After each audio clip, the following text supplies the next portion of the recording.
up to, but it's record talk. Yeah. Woo! It's a whole lot of energy coming right at you. Let's not tell him he didn't push the button for the theme song. Well, maybe he did. Maybe he's dancing. Are you hearing the music? Because I don't hear it. You don't hear music? No, we didn't hear the theme song. Oh, I wonder if anyone else hears it. That'd be interesting if no one else can hear it. Really? I'm looking at Facebook. I don't hear it either. Really? Yeah, 0. Oh, wow. That looks really silly. Well, not really. It's just you jamming away. I love it. Yeah, you were having the time of your life. Oh, you bastard machine. You know how silly that scream is going to sound without any reference point? I enjoyed it. I thought it was great. Here now? There it is. All right, let's go. It's record talk, baby. Woo! Oh, yeah. Jesus Christ. All right, we'll get it. I was going to say, yeah, so nothing's changed, everybody. Welcome to the shit show. It's about the same. Oh, so you didn't hear this? That pedal. Man, that's embarrassing. Kim, I don't hear music. Well, you do now. Thanks, Kim. Thanks. Thank you, Kim. Oh, man. What's going on, guys? Not too much. How's everybody doing? I was doing all right a few moments ago. Now I'm indifferent. Oh, so you blew up your own spot. You interviewed and got to hang out with all of In Living Color, not just the guitarist. Yeah, it was pretty great. It was epic. I'm very proud. Very proud. I bet. So, I wanted to ask you guys, geez, that's going to be so silly to listen back right now. We're public. I can't wait to listen to it tomorrow while I'm working. It's going to be fantastic. Screaming like a madman for nothing. You can't just listen to it, James. You got to watch it because you got to see Jimmy away with nothing. Nothing. Guys, in my headphones, when I was dancing, everything is happening in my head. I just didn't have it routed properly because I was doing something else in the intro. Are you doing Instagram today too or no? Are we what? Instagram today or no? We can hit it up if you want, sure. All right, we'll get there eventually, but they don't get the cool parts. Just a quick teaser, though, not like last time we kept. They missed the intro. That's that's legend. They'll never get that again. Yeah. All right. Well, now that I've wasted some time on my idiocy. What's in the glass? What's in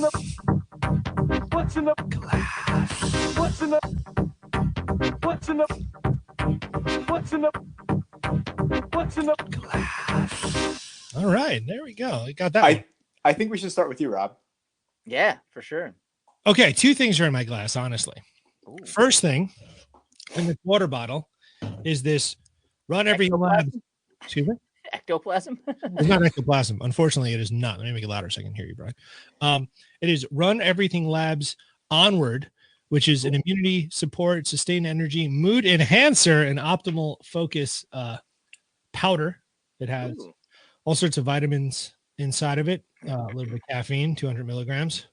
And I teach guitar to one of the guys who works for this company, and I got all kinds of crazy flavors, and the green apple is delicious. And then I have a second cup, which is a cup of peanut butter by the company called Fokin Nuts. Fokin Nuts. This one is snozzberry honey, and they come in all crazy flavors. So that's nice. Is it good? It's delicious. Oh, Fokin Nuts. Yeah, that'll be I have 4 of them, different flavors, so that'll be nice. What's in your glass, James? I today am very simple. I just have a glass of orange juice. I wanted something nice and refreshing and simple, and I got it. Vitamin C, baby. There you go. That's what I figure. Vitamin C. I shook the crap out of it, so it's been foamy for 15 solid minutes. Ooh, all right. You like yours with pulp or without? I prefer without, but every now and again I find pulp to be quite refreshing. I like to chew my juice. I do. I do too. It depends. I go back and forth. It depends on the mood I'm in. Yeah, man. I What got another little Pac-Man glass there, but it's a nice shake I made. It's strawberries, raspberries, blueberries. What else is in there? Coconut milk. I got some protein powder, hemp seeds, chia seeds, and flax seeds. Lots of seeds. Nice. Yeah, Sounds man. delicious. Yeah. Oh, and some pomegranate too. So I want to share something funny with you guys real fast before we get to because I just got a text message from him. So in my previous interview tonight, which the podcast is already up, and I got to speak with Living Color, as you said. I got to talk to everyone in the band, but a day in the life of Rob, I'm always doing like any given moment, and my day is pretty structured minute to minute. Yeah. And any given minute, I'm usually doing 3 different things. So somehow in the process of sending their manager the link to their interview, I sent them a link to Spotify. So I'm sitting there and I'm like, oh man, where are these guys? And the phone rings and it's a number I don't recognize. And it says, hi, this is Doug Wimbish from Living Color. Can I talk to Rob? And I'm like, oh, I never thought I'd get that call. We fixed it. And it was a beautiful interview. If you guys should check it out, just texted me. Great guys. Good time. Great music. No, it was very, very never good. thought you'd hear in your life. Yeah. And still it's absurd even for it to come out of my mouth, but it was so sweet. They were really, really, really cool guys. Well, Nice. a couple months ago, I was talking to you, and I get like we were saying before, like I know you well enough to know when something's going on, or to kind of know what's happening on the other end of the line. So I know when you've been distracted, that I'll say something and the line just kind of goes silent for a minute. And that happened while we were on the phone a couple months back, and I was like, "Are you there? Hello?" And you just started like cackling, and you're like, "I think I just got a text from Bruce Kulick." I'm like, oh, I guess this is just your life now. This is how this works, apparently. Yeah, right. It's pretty wild. I feel very blessed. I truly do. For someone, It's pretty amazing. See things in that perspective. It's not lost on me one bit. It's really special. But Yeah, I'm that's special awesome. with this, man. This is exciting. I'm excited. And I guess it's time to start talking about some music. So, Oh, Never boy. mind. We're doing Nirvana. All right, Rob. Why don't you get started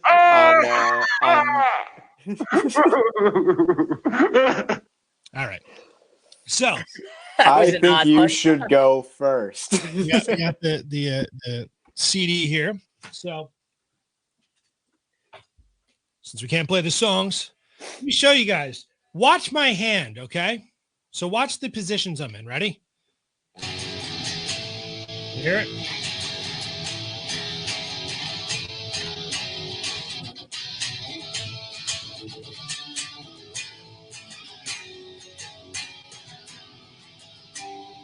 Wow, that was like 3 songs, and I barely had to change my position. You've been practicing that, haven't you? Yeah, yes. James Heretic or Rob. I don't know. Well, I'll tell you what. This is an epic album, guys. That Pardon me. it's a lot. I like that color green on you very much. What's the rest of that look like? Looks like Zip this. all the way down? Nice. Oh no, it's half zip. It's zips all the way down. All right, good. Star Wars. Nice. I think that everyone who how do I phrase this? So as a guitar player, similar to AC/DC last time, these are songs that run through every guitarist has learned. Nirvana songs. I mean, I just played 3 of them without even trying, literally. So the lack of complexity doesn't take away from the lack of significance of the album, and I will share more opinions momentarily, but I'd like to hear what you guys think of it. Okay. Yeah, I mean, I remember when this album came out. So it came out in '91.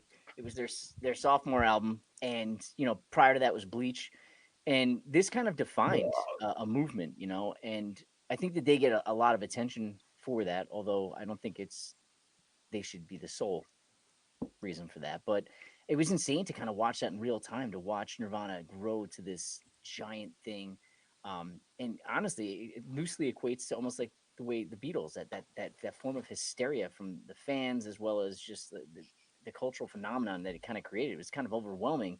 But they did for music and the stage performance, to me, the way that Iggy Pop and the Stooges did, where it just this raw, visceral energy, and it was good to see that with a young group of guys. Yeah. And I think you kind of nailed it there too. The whole kind of like being reminiscent of the Beatles, especially like if you watch the video for In Bloom, that's kind of paralleling that pretty much perfectly. Yeah. I say this a lot with music from this time period that, I saw the world premiere of that video. I saw the world premiere of Smells Like Teen Spirit. Right. And just because all I did, but MTV played videos back then, and like music was a huge part of my life. Like when I was learning what music I liked around that time period, and I was like we talked about last week. Like my sister would get like CDs and everything from Tapeville or wherever, and she would tear the boxes apart. I was like in the middle of a torrid love affair with Master of Puppets and Injustice for All at this point. So when I heard this, I was like, and then. Like I was very, very dismissive of it And I to the point that I, much in James fashion, didn't pay attention to it at all. And it took a lot of years for me to be able to appreciate it and to be like, people actually listen to that, to realize that there was something going on that I had no idea was happening at the time. Yeah, I think you bring up a good point too, though. I think that people need to kind of like put themselves in a time machine and kind of figure out like what did '91 feel like at that time. You think about what was going on in pop culture then, like CNC Music Factory had "Gonna Make You Sweat" was like a hit song. You had just think about like something. I was just looking up like what else was going on in '91 because some things popped in my head was like Terminator 2 was a big one and Silence of the Lambs. You had Home Alone. You had a war going on then. You had Operation Desert Storm, right? Sure. You Yeah. had the beginning of the internet was the first time publicly available. So like this is kind of a monumental time of all sorts of things. And then boom, this happens. And I said that they get a lot of recognition, but I mean, keep in mind, Pearl Jam released 10 in August of '91, and this album was released in September, I think, right? Yeah, September. So it's like they get a lot of the credit solely, I feel like, and unjustly at times, for the grunge movement. But like there was a lot that came out of bands. I mean, you had Mudhoney, you had Pearl Jam, you had a ton of bands from that area that were kind of driving this too. Yep. They just kind of reached it in such a mainstream way. I feel like, you know, it's hard to put it in perspective now because you think 91, you know, if you're born in 2001, you're born in 2011, 91, well, that's the 90s. But 91 was really still the 80s. Oh, you yeah. know? Yeah. Oh, yeah. I mean, so it was truly a changing of the guard.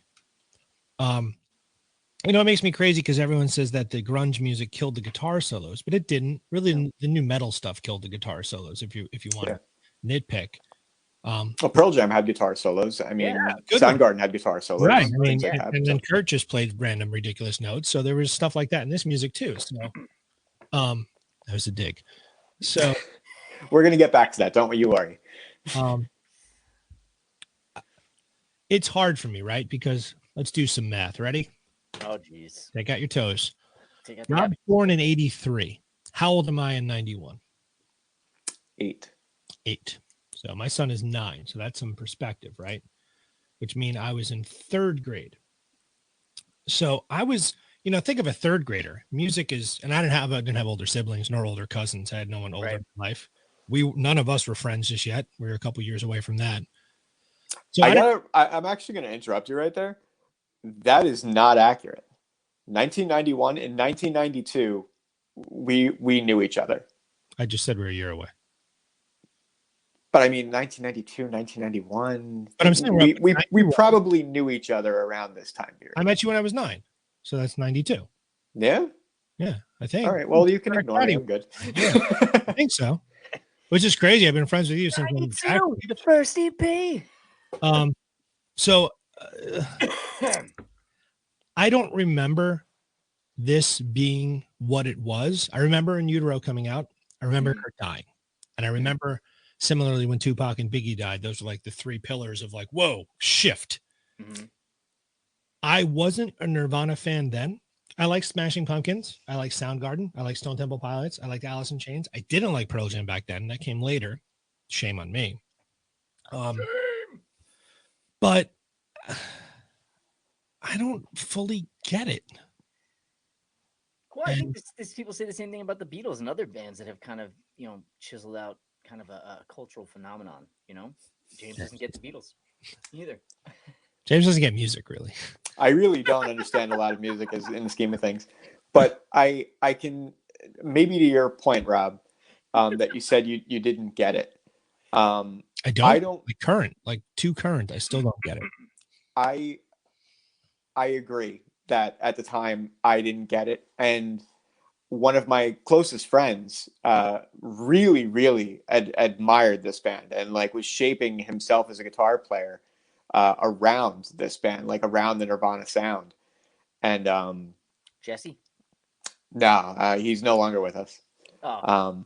But I think it was maybe like around like the early 2000s that I had listened to it again and that I tried paying more attention to it. And I think I made it through to like Come As You Are and I started to understand. And I think a lot of people understood at Smells Like Teen Spirit because that was the point of entry, right? Like that was the single. Right. But, and there was a bunch of singles off of this album, and there was a bunch of stuff that might not have been necessarily a single, but still got airplay and whatnot. But Come As You Are, to me, for some reason, I related to it more, that I understood it more, that he was in a lot of pain. And like you can hear it a lot in his voice. And I think that's what we didn't necessarily get, that maybe we couldn't understand or figure out. I think that's what it is. I'm going to jump off that before you say something, Brian. I'm sorry. No, don't so apologize. In 2003, 2004, around then, which is when I will never fall. What's that? The song that came out the one song that's come out after they died. Oh, You Know You're Right. No, you're right. You know you're right. I love that song. It's my favorite Nirvana. Yeah, it's song. fantastic. That's where they were going. Okay, I'm on board. And we played that song many a times. But around that time, I had that same experience where someone had gotten the box set and I took it from her. I ripped all the CDs onto my iPod. I listened to all of them, taking the bus back and forth from the city. I was reading the Heavier Than Heaven, his biography. I actually have notes written in that biography about music, the Chasing Forever music that we were doing together. So like around that time, 03, 04, I got it. Yeah. But I think that shows how music can be so wrapped up in where you are in your life, because I didn't get it in my early teens all the way through my late teens. I got it in my early 20s, and now in my mid 30s, I dig it in there. It's not mid 30s, that's why I'm digging. I don't get it anymore. So I don't know, seriously, I hear these songs and I see the kids at Obsessions in the back door. And maybe that's a testament to what it is, because people were replicating that. So maybe I'm naive to it, but you're going to say something. I'm sorry. Well, I mean, I was never really into Nirvana. Like they weren't like a huge band for me, the way Blind Melon, Nine Inch Nails, and Right. various other bands. But I definitely respect them. I think to me it was the same as like looking at the hardcore scene, or looking at the punk scene, or even the industrial scene, where you have this. There are themes in all genres where you'll have angst and anger and resentment and isolation and depression and but you don't get it in its raw form a lot of times, as you do in those genres that I just mentioned. And I think that was kind of refreshing to see that. And you see this new subgenre come forth, and it's gnarly. There's nothing about, they don't give a shit about if it's for the audience. This is strictly my heart, and here it is, and that's how this is going. And if you listen to early Soundgarden, you hear that. You listen to early Melvins, you hear that. It's just this is it. This is what you get, and you either like it or you don't. Same thing when you show up to a punk show. Not some of the popular, more mainstream punk or hardcore scene. And I think that's what was kind of refreshing in a time when you had great change. You're leaving from one decade to the next. Like you said, 91 is really the 80s. So there is this kind of like transitional period happening, and you're watching. I think what makes this time period new and exciting, whether you like Nirvana or not, is that you have the birth of the internet. I remember very distinctly being able to kind of like very slowly, but like get lyrics or go on fan sites and see Prodigy. videos. Yeah, man. So it's like it was cool to kind of see that, and it was neat. It was fun to be a part of that. It was fun to kind of be a spectator. See, I feel like for me, just being just a couple of years younger than you guys, I was too young to appreciate it. Like my distinct musical memories where I was like, oh, like I remember when Bullet with Butterfly Wings debuted on rock. I remember when One Hot Minute came out and the music videos for My Friends and Airplane. Such a great album. I remember when Heaven Beside You, like that last Alice record, came out. I remember when Kurt died, and I remember Heart Shaped Box. This was just a little bit too early, and I think maybe also like the kids who were into this, like the Spencer's kids with the baggy corduroys and the incense and the weed and all the stuff, like that was just not the hacky sacks. Like it just didn't connect. It wasn't true grunge. Like by the time it hit me, it was like this skater grunge stoner conglomerate that I was, not my scene. But yeah, makes sense. I mean, what's your favorite song on here? Mine? Each of you. Oh, go ahead, James. Go for it. Drain You. Drain You is probably my favorite song. If I had to pick, it'd probably be that, with Breed being like a very close second. One or the other, I'd be okay with calling a favorite. Yeah, right on. Excellent. By Good you. choices. There You we don't go. hear people choose Breed very often. I love that one too. Yeah. Yeah, that's an awesome song. I think In Bloom is and Lithium or two. But like you mentioned, I like some of their really aggressive shit that kind of feels like Negative Creep and some of that early Bleach stuff. Um, I like In Bloom a lot for its sonic properties, but also mainly for its lyrical content and really showcasing that humorous side of Nirvana, that tongue in cheek and irony that they have. Um, I love that. And then Lithium is just some great lyrics. Very like Rob showed though, very simple like But chord that's not progressions. bad though. Like Not bad. I'm It not, is what it is. and I'm playing it in the wrong key, so that's I kind of fake that a bit too to make it more. Like I said, he's been practicing that. Actually, I did play it like right before we started. Which is the one where he says, "Come on, people, now smile on your brother, everyone." Territorial Pissings. So that song, because I got this on like the Columbia House CD club down the road. When after it came out, and I put that on, and my mom was like, "That's from a song when I was a kid." Mm-hmm. So that stuck with me, but it's not my Breed is my favorite song on here because it just rocks, and played it a million times. But parts there's the part where he says don't have a gun or whatever, and that's very haunting. I love that part of that song. It's haunting because of in retrospect. In the time though, Yeah. it wasn't, I It's think funny when I was getting all the samples ready. There is so many, like Kurt talking samples you can find, and they're all sad in hindsight because it's like this man was so tormented and in pain and to the point where in such a graphic way to end his life.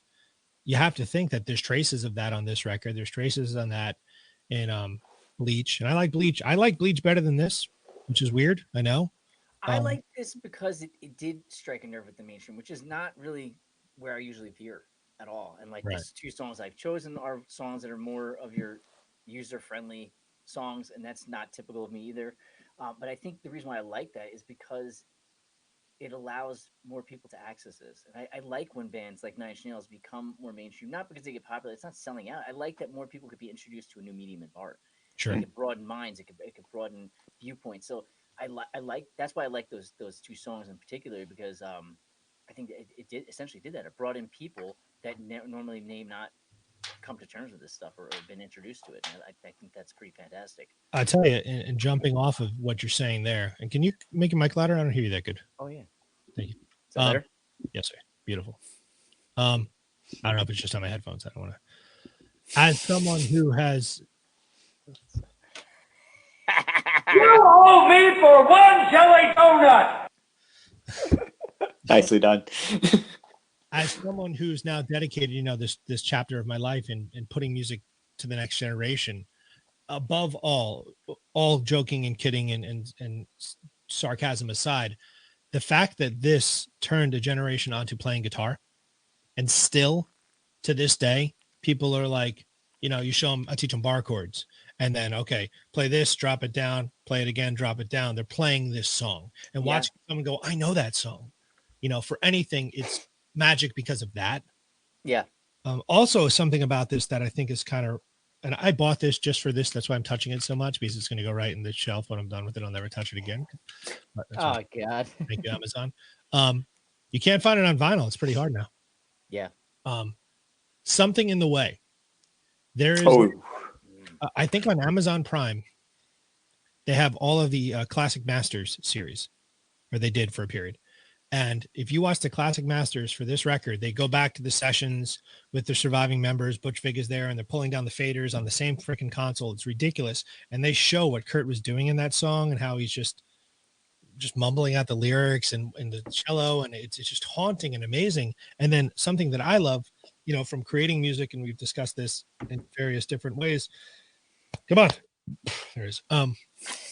Repurposing music, right? So like you take something that's something and then remix it, change thing, a cover, however you want to see it, in the initial trailer for the new Batman movie with Robert Pattinson. Yeah. Pattinson? Twilight, I was going to say, but yeah, Robert. With Twilight. He was also in Harry Potter. That's my son. You know that part? He dies in the fourth one. Spoiler alert. Spoiler He's alert. not a main Jesus. character. Yeah.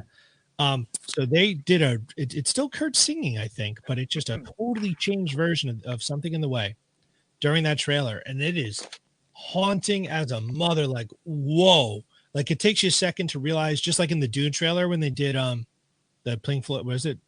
Oh yeah. Yeah.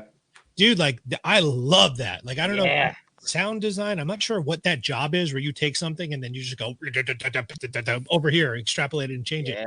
But which I guess there's a show, I don't watch it. Christy watched Bridgerton or something. I can't remember, but like apparently all the classical pieces in there. So all the music is classical, but it's all contemporary music, all popular music done in a classical with strings and everything. And I thought, I was like, well, that's pretty cool. I'd like to at least hear that. I'm not interested in seeing the show so much as just hearing the musical content of that.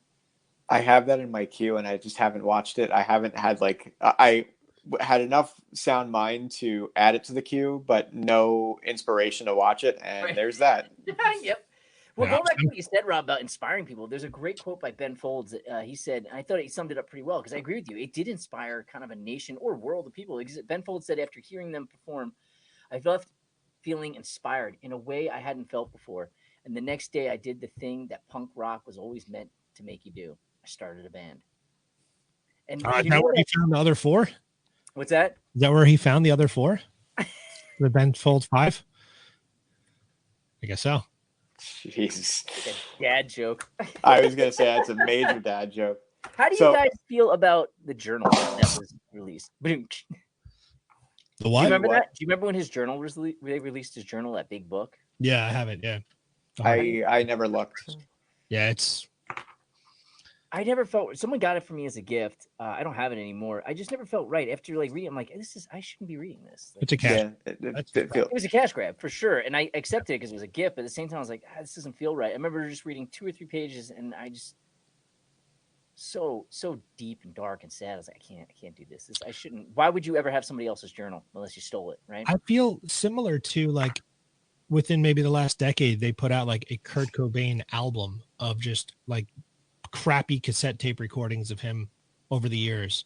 And there's like multiple versions of, there's a couple versions on there of, You're Right, and just other things. And it's like, I don't think he wanted people to hear that, It's too personal. Yeah. That's not like going in Prince's vault and like finishing things he started. Like, this is literally his voice memo on his phone. Yeah. It feels dirty almost. It's voyeuristic in a way. Yeah, it depends on how it's done, I guess. Like I know, like with Shannon Hoon, they found a bunch of stuff, but he was constantly recording on tape recorders of him with a guitar, or him with a guitar. That's different than just completely. It's a brain fart. Here's my brain fart, and now let's go make some money off of it. And it's like, it's a cash grab for sure. And you think about it, like they were catapulted into this huge stratosphere, and 3 albums, and they're done. That's it. Well, if you count, Unplugged. What's up, Emilio? How you doing, Carolyn? And Dylan Rackley. Sound designers create the sound, audio engineers put them in the films and mix them in. In fact, that's what I want to do as a career. Make movies, have crazy sound engineering. Yeah. Stuff. It's awesome. You should definitely do that. I mean, props, sir. It's funny because I'm actually having, now that I'm not hearing the music, I'm having an emotional moment because I'm holding it in my hands. I'm holding my hands a CD. I don't hold in my hands CDs very often, I'm futzing with it. I'm playing with it. I'm opening it. I'm closing it. I'm doing what I would have done, Is that an appropriate word? Yeah, I just love it. I haven't heard you say that in forever. We sound like we used to hang out all the time. So just memories of sitting around your kitchen table and with your mom. Throwing cereal into his mouth. Crapping his pants. Crapping in my pants and still throwing the cereal in my mouth because, God forbid, it gets soggy. The Cinnamon Toast Crunch, wasn't it? Oh, God. It was marshmallow, maybe. I don't know. Who knows? I was Cinnamon Crunch that time because that has a very quick, hard to soggy ratio. You got to jump it down. Well, it's hard. If anything, I like you got to let it marinate for just the right amount of time so you get that Cinnamon Toast Crunch milk at the bottom. No, you're going to get that no matter what. It's going to happen.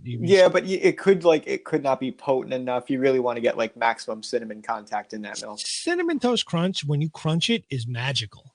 when it's soggy, it's like Oh, it's penance. it's like cardboard. It Yeah. Jesus cracker. No, it's just you're asking for forgiveness. Oh, what do you call the cracker? Do you put Host. Jeez. So, a question for you, Rob, from one guitar player to another guitar player, and I wouldn't mind getting your take on it as well, Brian. Thank you. Jeez. How do we collectively, not just me, see what I did there? I put everybody in the spotlight. How do we feel? Yeah, that's pretty much what that was. Rob, cue the music. I never you said, sorry. How do we collectively feel about the guitar tones on this album? I know that's kind of like we are to you, huh? Some freak show? For all you care, our album could be Pit farting on a snare drum. Guys, I ain't farting on no snare drum. That's what it sounds like to me. Someone farting on a snare drum. The guitar, really? You took nothing else out of it? Like you couldn't get any kind of discernible impression besides just trash? That's not a loaded question. I'm seriously asking. Honestly, the drums sound great. Sound City. Yeah. It just, I mean, Dave Grohl is on Mount Rushmore as far as I'm concerned. I mean, it's just, he's up there with Bonham and Moon. I think he's just outrageous. Hot take, but yeah, it sounds sloppy. It sounds like a bunch of pedals through single coil pickups through, smaller Mustangs and Jazzmasters and just. How do you feel about? Go ahead. Sorry. But it sounds like a time. Like I can listen back to 10 because we're going to go there. And that doesn't sound dated to me. It sounds like modern production. I hear Strats, I hear Les Pauls, humbucker single coils, 12-string bass, a singer who can sing, just all kinds of magic. And on this, I hear lots of distortion pedals. Yeah, like stacked distortion pedals. I think that's. I think if you break down music into the subgenres and whatnot, that if grunge was a singular movement, then this was the punkier side of it. 100%. So I think that's what the difference is that you are hearing the more vintagey elements in 10, like the clear inspiration from Led Zeppelin and Pink Floyd and whatnot. Yeah. And on this, you're hearing more like Rancid and the Misfits and things like that. 1000%. That's what Brian's been saying. And for me, the Melvins, it's like a proto-punk. Yeah, for sure. And that's what grunge is. Grunge has its grounds in proto-punk, sludge metal, same thing. I think that this album has a cleaner sound, but you're right. Like the drums sound phenomenal, but I think what makes it cool that you're saying it's kind of garbage though here and there, but I think that was like that sound, right? Like do it yourself. That he was going for attitude. Yeah. And I think that was kind of cool. Like, cause I think this can go one of two ways. Your sophomore album's always a tough one, right? Especially when your first album's so great and it has this following and like, there's a lot of pressure for a lot of people. You go too clean, you're going to be pigeonholed a certain way possibly, right? But I think that they still kept that energy of what they were, which is just raw and aggressive, even if it was sloppy. But that's who they are. You watch live footage of them. You watch early footage as well as that's who they are. I mean, you could blame that maybe on the drugs a little bit here and there, but for the most part, that's what they are. It is it's not about perfection. It's not about finesse and precision. It's about, here is the raw elemental energy that I feel right now. And that's it. Take it or leave it. I don't care. And again, going off of that same nostalgia of holding the CD, as I'm reliving these feelings, I remember getting my first distortion pedal, the Metal Zone. I know where that was going. It was a long delay. I remember my first distortion pedal. Oh, okay. All right. Hey, as a guitar player, that's almost the same thing, Yeah, it really is actually. My first pedals, I had a Morley Wah distortion, I had a Icebox chorus and a BF2 flanger. But that feeling of playing Smells Like Teen Spirit, which again, I could teach it to your youngest child. The feeling of playing it and then physically stomping on something and everything changes, but I'm playing the same thing with my hands, but it's all different. Mm-hmm. That's magic. And that's not to be, taken for granted, I think, though. I'm sure desperately to do so. I always said, like, just keep it simple. He's like, as a drummer, would it be nice to have like these fancy fills and everything, and you should work toward, the appropriate fill for the songs. At the same time, it's like everyone's gonna remember the guy that kept the strong beat, that was the backbone, that was the Right. battery for that band. You try to fumble one fill just because you want to be fancy, they're gonna remember that though. Right. And I think that there's simplicity in Nirvana's music. I don't think that they, strive to go beyond unnecessarily. It's all right. This calls for it now. Here it is. I think that's what's cool about them. They just went to their own beat. They didn't give a crap, and I think that is something that's highly sought after, in my opinion. But you said something that connects me as well. There, I always try and say to the drum students, because they always try and do too much. It's just always. After that 3.5 minutes, they're going to remember that they could dance the whole time a hell of a lot more than if you nail that perfect fill. Oh my god! Yeah. No matter how great that fill is, you're risking ruining the song. Yeah. And you're going to remember being able to dance to that song consistently, because timing is the most important thing in music, right? Like, check out this analogy. I say it all the time. So the three of us could have been playing guitar for this 20 years each, and we're of the same level, and we each have the same equipment, and we're playing the same solo individually in front of 1,000 people. And Brian hits 2 bad notes and corrects them, like, slides out of the box, gets back in. James hits 5 bad notes. I hit 10 bad notes. Those 1,000 people aren't going to give a crap. What's up, Eddie? Eddie, what's going on, sir? If we're playing, I can't see you, but I am sure you're there. Hey, Eddie. If we're playing drums, you can't see him, James? Oh, because you're on your phone. Yeah. Okay. So if we're playing drums and any of us just fumble that beat for a second, every person's going to know.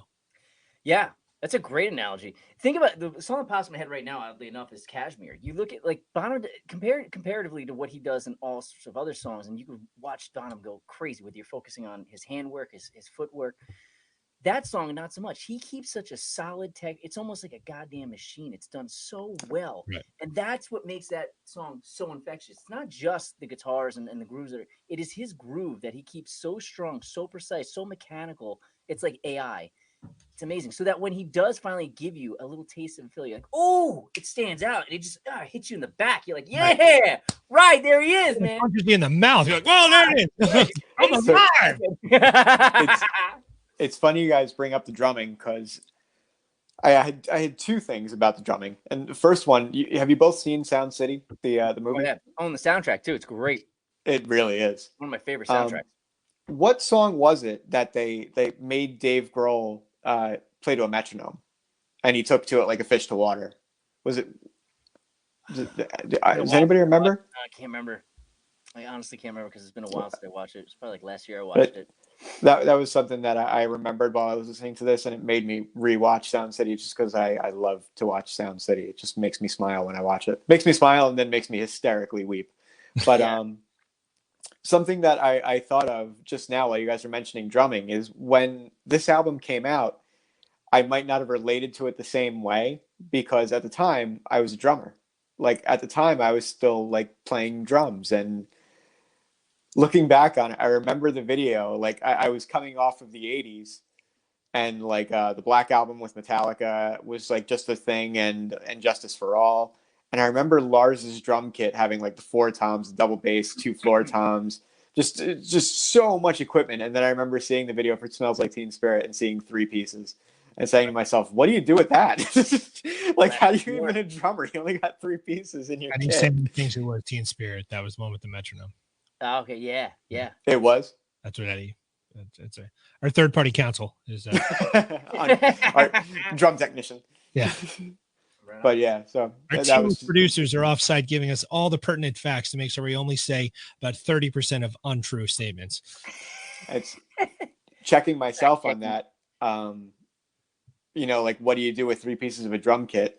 Flashback to like a year or so ago, I saw a video on YouTube of Matt Halpern from Periphery playing Animals as Leaders KFO on a snare and a bass drum. That was it. He played the entire song on a snare and a bass drum, and it was staggering. And I think what you're saying there is a testament again to why this was a great band, because he doesn't want to say it's good, because great is not the right word. Competent, really itchy.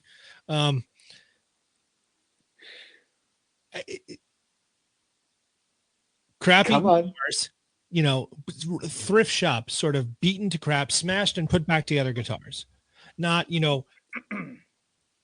roasted necks into bodies with the crazy extra tension and just garbage stuff. Really stuff that anyone can get their hands on, and then a 3-piece kit, which kind of looks like the rack tom is a floor tom, and the floor tom is a kick, and the kick drum is a kick drum, and then this dude with his hair, just giant sticks and just going to town, and then this giant playing, a silly looking bass with a pick, and they made it work. They made it work at an exceptional level. And you're right. If you do watch them live, if you watch that Unplugged down the road, I don't know if any of the younger guys watching this, but if you check them out, they put out a full concert from the In Utero tour. So they have Pat Smear playing second guitar, which adds to the sound. I think they do sound better as a 4-piece band, my opinion, in a live setting at least.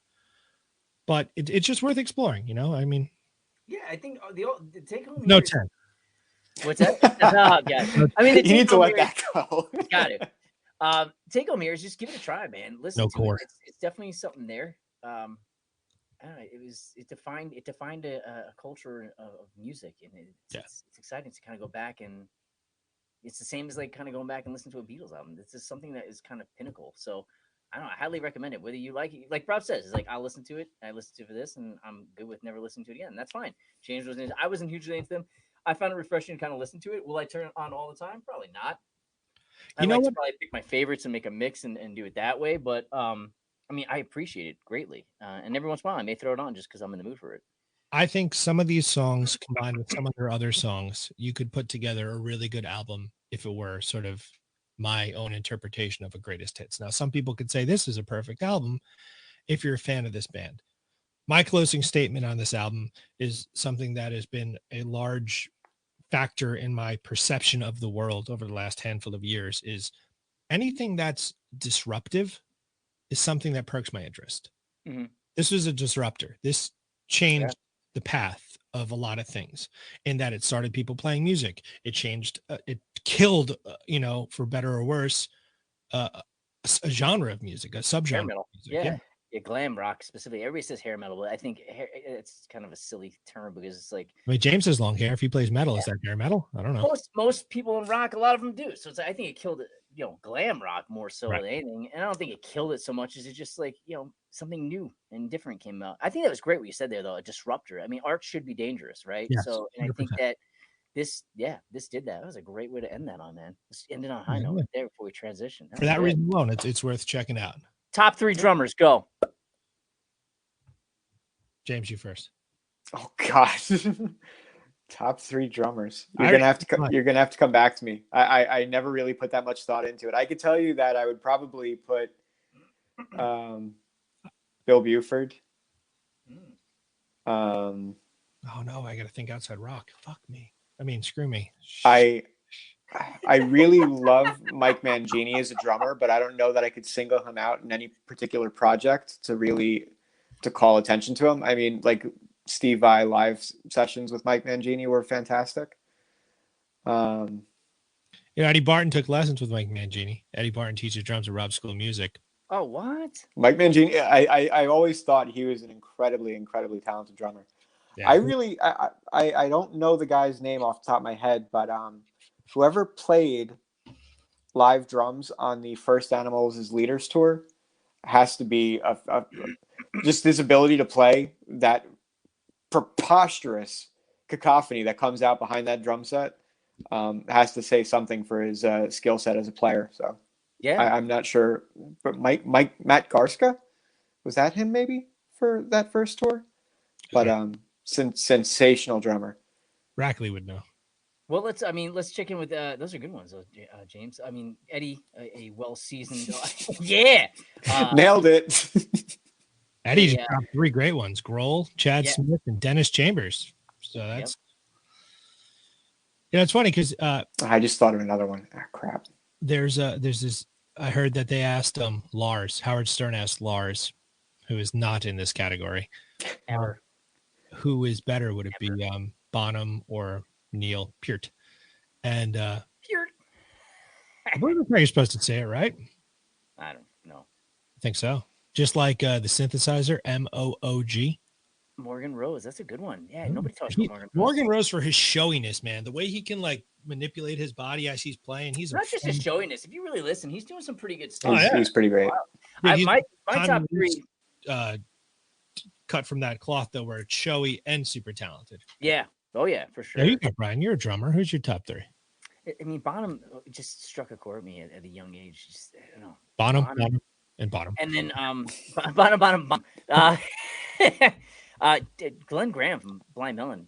Christopher Thorne said it great in our interview with him. Like, he's our secret weapon, and he certainly is. He's underrated. No one talks about him enough. He is phenomenal. If you guys don't know Glenn Graham, just go check him out. Glenn Graham, and then Dave Grohl. I think you hit it on the head before, Rob. Dave Grohl is just Mount Rushmore. You know, he's done great stuff, not just Nirvana and Foo Fighters, them Crooked Vultures. He's done stuff with Nine Inch Nails. He's done somewhat, kind of session work in the sense that he's been hired with other musicians. And goddamn, if everything he touches doesn't Queens of the Stone Age. He's on that. Queens of the Stone Age, he just record, adds yeah. a different element. It's not always the same thing. It's like, oh, that's so and so's drumming. You could tell it's him. You could tell by the heavy-handedness. You could tell by maybe the footwork, or But he always adds something different. I think that's what I love about those drummers that I've listed. Is they are always pushing the envelope and seeking to evolve. And I love that as an artist, as someone that's willing to just keep pushing. You can see the common thread, but they're willing to disrupt that. I'm going to say something that's going to be controversial because that's just me. So I'm going to say Bonham. And I'm going to say Grohl. Now I see a couple popping up here in the Danny Carey, yeah, in the top 10. Danny Carey. Dirty Jerseys. Thank you, sir. I don't know, 1980. but thank Good you. year. Okay, so Danny Carey is the sick drummer. Mm-hmm. Same with Portnoy. Same with Portnoy's a Rockland boy too, man. Yeah. Nanuet. Yeah. But to me, what it's like subcategories, right? So when I'm thinking like end all be all drummer could play on any record, that's where I'm going to like categorize these top three. There has to be this overarching diversity. Not saying that Danny Carey probably couldn't play on a disco record, but that would be like, why? That'd be Back like, to a gunfight. well, it'd be like driving, your Porsche, around a cul-de-sac. Like, what are you doing? Like, open it up on a straight shot, let it go. So for me, it's about groove, right? So I'm thinking like, okay, well, Chad Smith has he can sit back in that pocket. What's his name? Okay. Carter Buford. Is that his name? Oh my God, Carter Buford. It's hard to just cool say pocket. three. Yeah. So hard. Terry Bozzio, for Christ's sakes. You know what I mean? Like, yeah. Innovators. Yeah. Oh, that was a good one. That was a good, nice. I was talking to Tom Pisani a couple weeks back, and I forget how it came up in conversation, but we were talking. I had mentioned to him I had just seen I think it was the Classic Masters for Peter Gabriel's So, and he had mentioned something about the drummer there, and that was my biggest takeaway from watching that documentary. Was Peter Gabriel had him come in, and he would have like all of his session musicians do like multiple takes so he can cherry pick what he wanted for the song. And when he told that drummer, if Tom were here, he would have his name right off the top of his head. He said, okay, do another take, try it differently. And he said, why? That's how I'm going to play the song. And I thought that was like full stop. That was what I was going to do. I wouldn't do it any other way. Why would you ask me to play it again? Yeah. I thought that was incredibly boss. Yeah, I mean, that's great confidence, right? That you want that in someone that you hired or you're looking to work with. You want that. Well, I think, on that same topic, we've been in those positions before. It's like you hit a take and then it's like, oh, try a different one. Yeah, but I don't think I'm gonna be able to do it like that again. Sometimes you capture that lightning in the bottle. And that's it. And you're gonna get close, but it's not going to be that. I know. And I think it's okay for it not to be that in other applications down the road. But that, like a peanut butter in my mouth, it's like holding not a good choice. Like a dog trying to take a pill.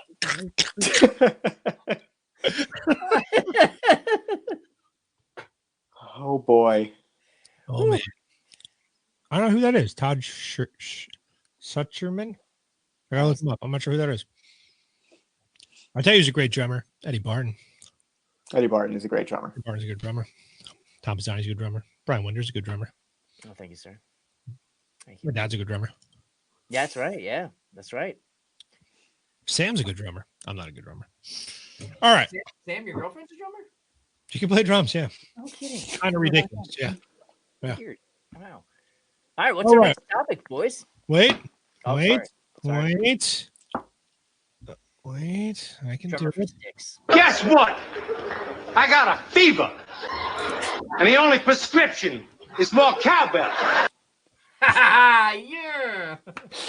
All right, so got about 10 minutes or so, guys. Here, where are we What do you- going? Dylan says, if we were doing top 3 drummers, might as well pull the if you can make a 4-person band and the members could be dead, alive, or any time in their career, who would it be? Oh, geez, with that. Let's pin that. We'll Yeah. think about it, and let's come back to that next week. Yeah, Yeah. that could be our opener for next time because that's a great question, complicated. And he says there's a drummer from Styx. I believe it. That's very diverse. I'm Fun gonna stuff. copy and paste this one so I don't forget because I will forget that. We gotta like one of us has to break out the full baller Devin Townsend. Who would you put in your ideal band? No one. Oh man! All right. Yeah, I asked him a question like that. He was just mean to me. Who? Devin Townsend? No. I don't think he was ever mean to. Can you put that in the note, Brian, so we don't forget that? I did. I actually, yeah. All right, so comic books. We going to comic books? Let's do it. Let's go to. We can talk about comic books. Yeah. All right, so Hey. guys, I think that you guys know us. Thank you for hanging with us as always. We greatly Yes, thank appreciate you. it. We have an amazing episode coming for you next week as well. Guns N' Roses' Appetite for Destruction, another disruptor, if you will, another cultural shift. So that's kind of the running theme here. But there's more to us than just music, energy powder, and peanut butter. Okay. We're actually kind of nerdy and like to read comic books of various sorts. So let's go around robin because Wednesday is new comic book day, in case you guys didn't know that. That it is. So let's start off with Brian. Oh, all right. So I haven't collected comics in a while. I started up a couple of years ago when I first moved out to Illinois, and then I kind of fell off the wagon. I'll take my kids to the comic book store pre-pandemic.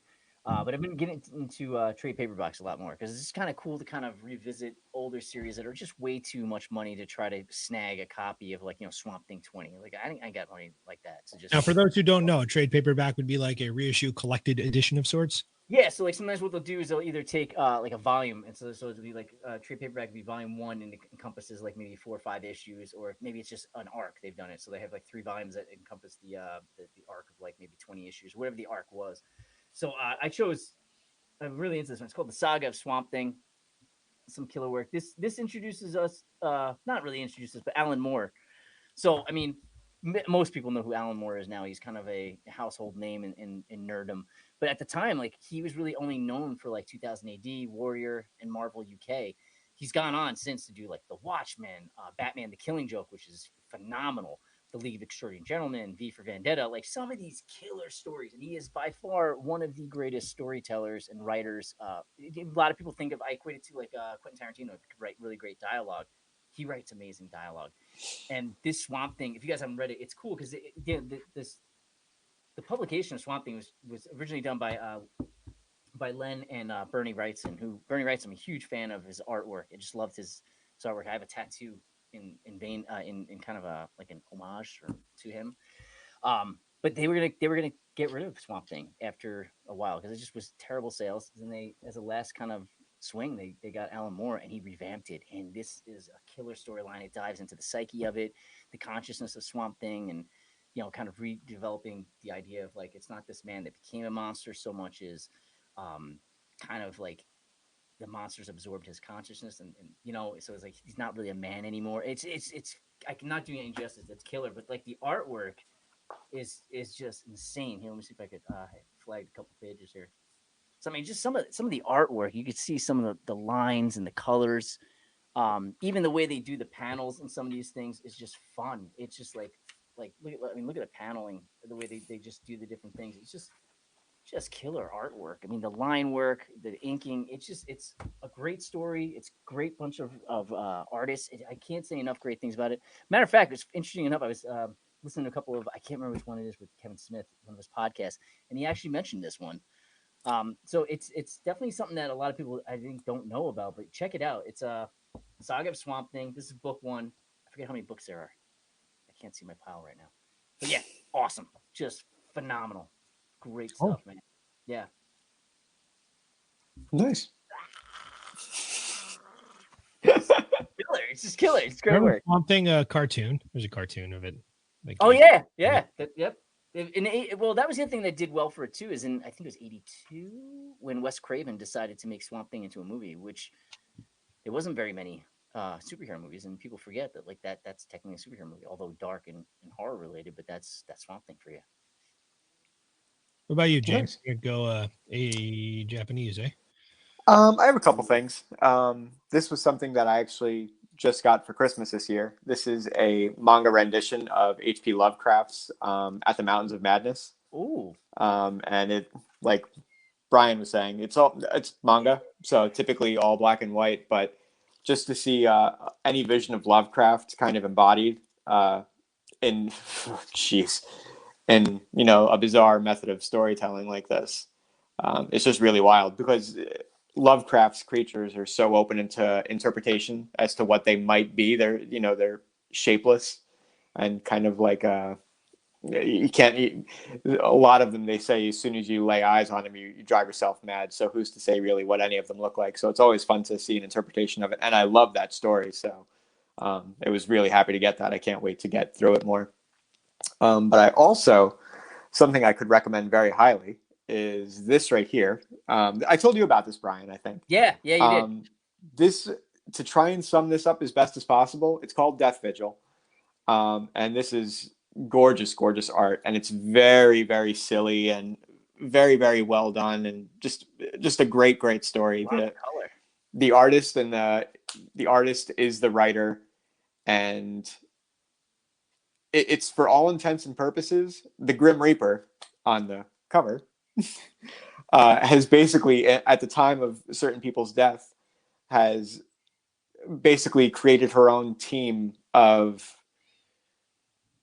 talented individuals to keep the forces of darkness at bay, basically. So you get like a second lease on life, even though you've just basically been killed, to try and do some good. And she's a complete geek. It's hysterical. Like, she dances randomly listening to like her iPod. It's hysterical. Nice. But it's a very, very fun story. And it's like what you were saying about like a trade paperback, that it's a compendium of all the volumes that made up the first season, I guess, of Death Vigil. And it's really great. It's not an overly investing read. It's kind of big, but it's a great art, great story. Can't say enough good things about it. Nice. Cool, man. Yeah. So I tell you, I'm sorry. No, go ahead. What do you got, Rob? Well, I didn't bring anything with me because I had it for last week, but then we ran out of time and I took it home. What did you have last week? So for me, like, I always, when I was a kid, like I just like superheroes and X-Men and a lot of the Marvel stuff, but the DC stuff too. It doesn't really differentiate in that way. A lot of the X-Men animated series was fantastic. I watched with my son a lot of the newer Spider-Man ones, which were really cool. And then when Disney Plus came out, we could kind of rewatch everything. And then I just got HBO Max, so you can watch all the DC animated stuff. And that side of things, just being able to consume it in this 20-minute, no commercial thing on TV. It's these stories. But maybe a year ago, I was told I need another hobby because music consumes my life.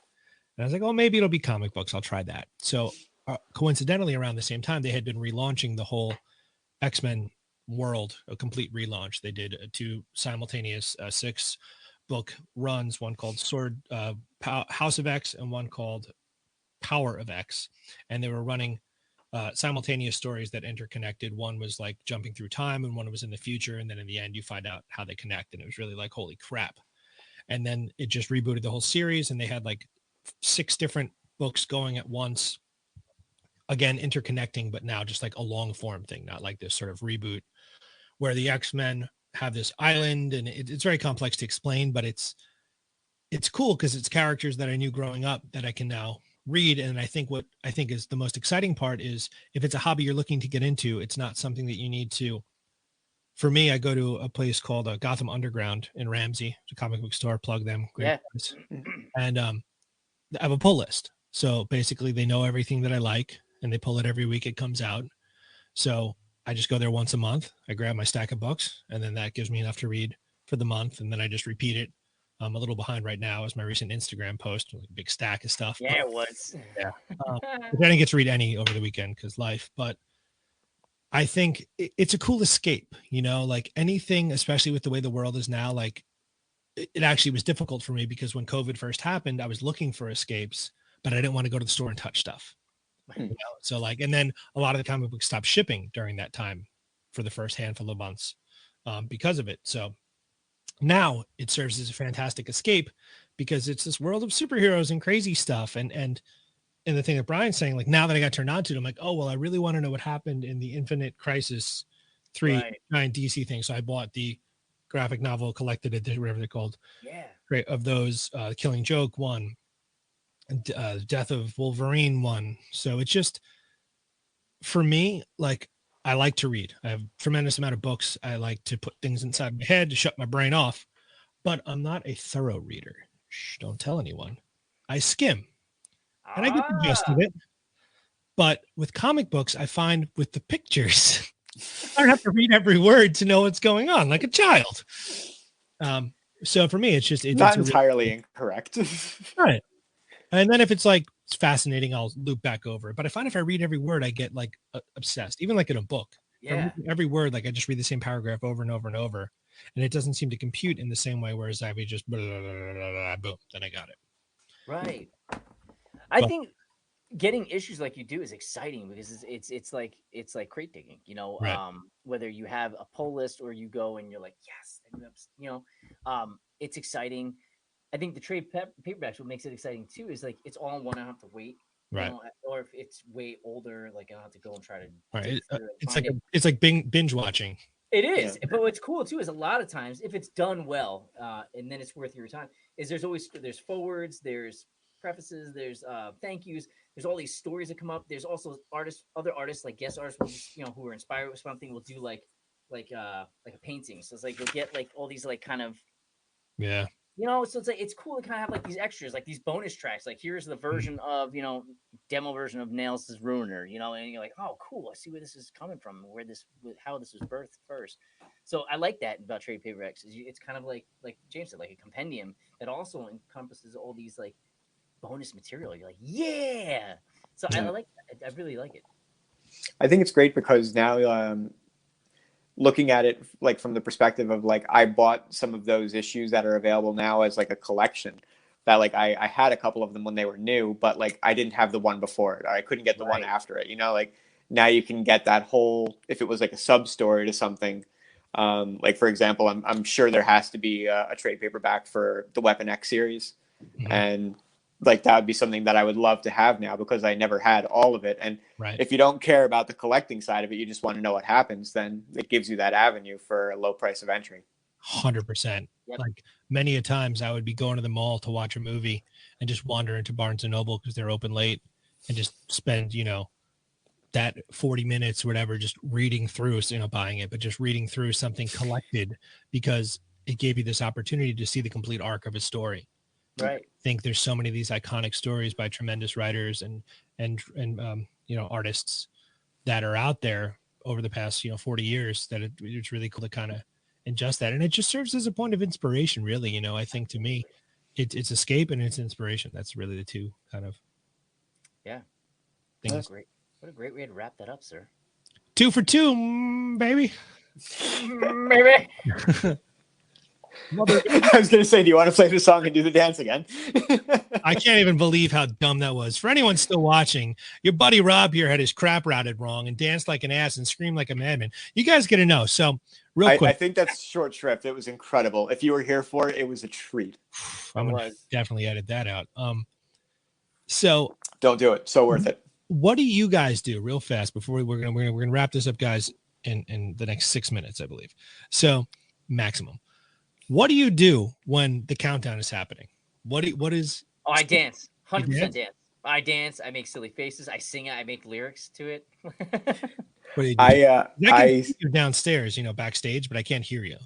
I know that's the unfortunate thing. You're missing out.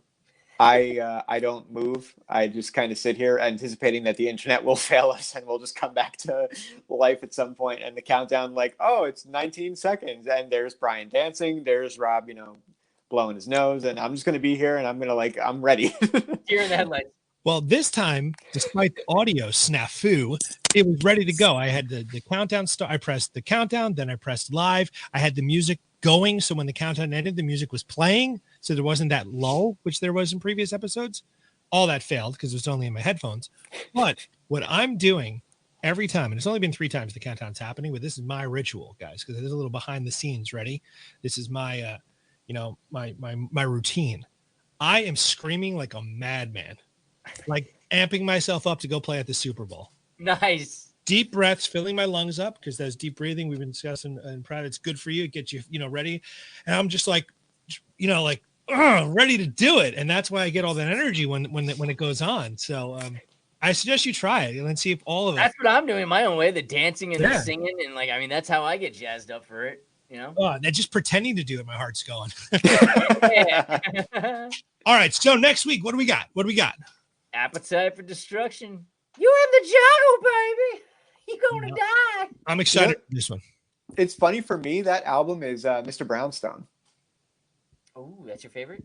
I don't know if it's my favorite, but it's the track that I immediately relate to Appetite when I think of it. I think We've Been Dancing with Mr. Brownstone. I love that song. Yeah, because they were. Yeah, let's not spoil it, but I think that's going to be another fun one, and we'll get some communication going. But we thank you guys so much for your time.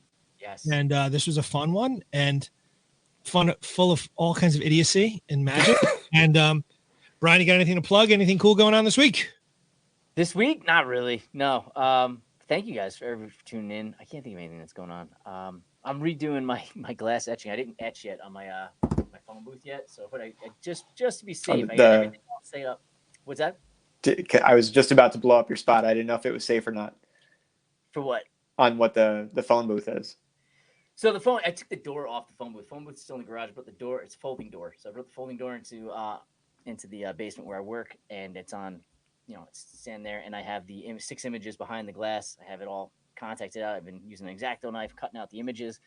And then I was like, all right, before I start taking acid to glass, I was like, let's stand this bad boy up and make sure that I measured correctly, which I measured everything 3 times, not twice. And yet I still messed up 2 of the images. They're not aligned, and that will not sit well with my crazy brain. So, well, then let's start those over. You got to pull all that contact off. But you know what? I'm glad it's contact because you can't take the acid away. So, yeah. So I caught it. But that's art, right? Measure twice, cut once. Dude, I measured 3 times and still somehow messed it up. It's all right. That's how I did. I would measure it 10 times and still mess it up. And so yeah, my son was devastated. He said, "What do you mean you're getting rid of it?" I'm like, "No, I'm just redoing it. I gotta move it. All right, easy." I should be more upset. I'm the one that sit there for an hour with this damn thing, cutting out this off. For Christ's sakes. James? No, nothing crazy to report. Just same old. All right. Well, in my world, I'm talking to next Wednesday. My interview will be with, I believe, the guitar player for Kelsey Ballerini. Country, Nashville guy. Cool. Nice. Promotions for that. That'll be your first country. My first, I actually have 2 of them lined up. I have this guy, and then I have another guy in a couple weeks who plays on studio records with Tim McGraw and Jason Aldean. So yeah, 2 like Nashville country guys, which is cool because that's like a whole nother level of musicianship and like get it right kind of stuff. So that's exciting. Yep.